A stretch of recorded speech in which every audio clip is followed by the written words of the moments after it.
Hello mga mi! And for today's vlog, magluluto po tayo ng kalderetang baboy. Anyway, yung mga ginamit ko na ingredients ay nakalagay na po dyan sa aking description.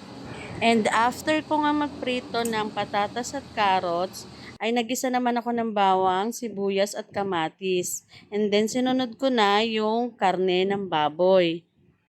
Pagkatapos isangkot siya yung karne, ay ilalagay ko na yung mamasitas, mixture, or sauce. And lagyan lang ito ng 1/4 cup of water. Ito ay pinasimpleng luto lang ng kaldereta mga mi.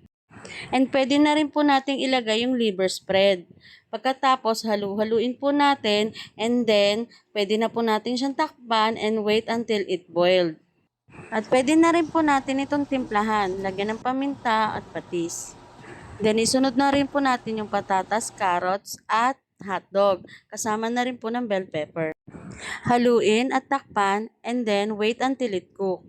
So, yun lang guys. Ayan na po ang aking version ng kalderetang baboy.